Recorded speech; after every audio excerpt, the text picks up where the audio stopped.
Honda સિટીના ચાલકે એટલી પૂરપાટ ઝડપે કાર ચલાવી અને 7 લોકોને ઉડાવી દીધા. એમાં 3 લોકોના મોત થયા છે.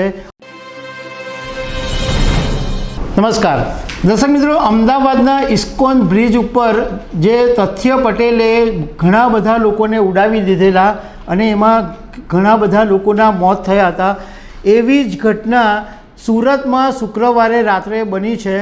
એક હોન્ડા સિટીના ચાલકે એટલી પૂરપાટ ઝડપે કાર ચલાવી અને 7 લોકોને ઉડાવી દીધા.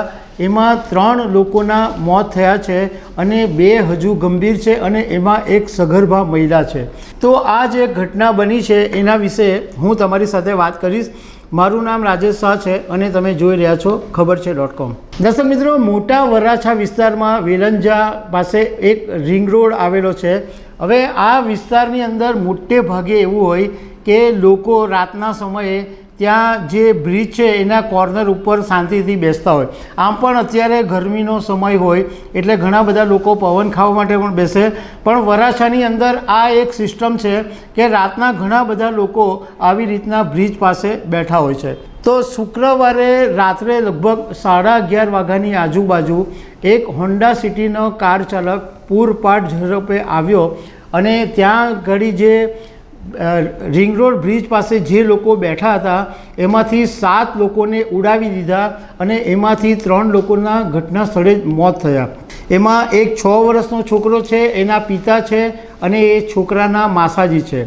જે મોતને ભેટ્યા છે એનું નામ છે વિયાન દેવેશભાઈ વાઘાણી અને ત્રીજા જે છે એ સંકેતભાઈ વાવડિયા. આ સંકેતભાઈ જે છે એ વિયાનના માસાજી થાય છે અને વિયાન જે છે એ માત્ર 6 વર્ષનો છોકરો હતો.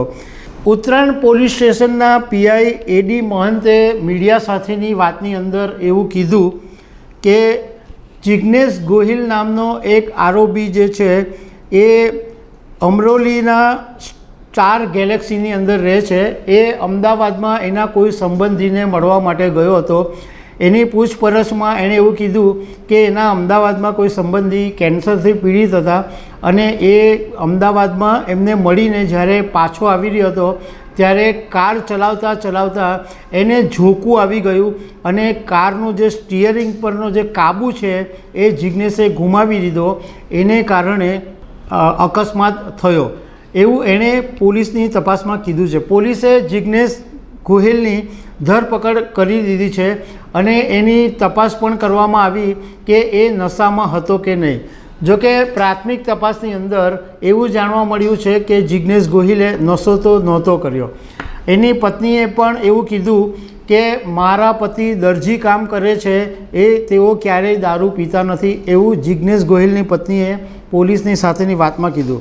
હવે આ જે બાકીના જે લોકો હતા એમાં એક સગર્ભા મહિલા છે અને આ બધાને હોસ્પિટલમાં દાખલ કરવામાં આવેલા છે. પરંતુ એવું કહેવામાં આવે છે કે બીજા 2 જે છે એ પણ સખત ગંભીર છે. હવે આ ઘટનામાં એક ભાઈ બચી ગયા છે જેનું નામ અજય મિયાણી છે. એમણે એમ કીધું કે અમારા એક બેન ગામથી આવેલા હતા એટલે અમે બધા પરિવારના લોકો આ રિંગ રોડ ઉપર બેસવા માટે ગયા હતા અને ત્યારે આ એક વાહન પૂરપાટ ઝડપે આવ્યું અને અમે બધા જે બેઠેલા હતા અને ઉડાવી દીધા. તો તે વખતે મને તો કોઈ સૂઝબૂઝ નહોતી. મારા પગમાં ઈજા થઈ છે પરંતુ મને પછી ખબર પડી કે મારા બનેવી અને મારા ભાણજા છે એમનું અવસાન થયું છે. તો દર્શક મિત્રો, આવી અનેક વાતો સાથે અમે તમને મળતા રહીશું. Thank you very much.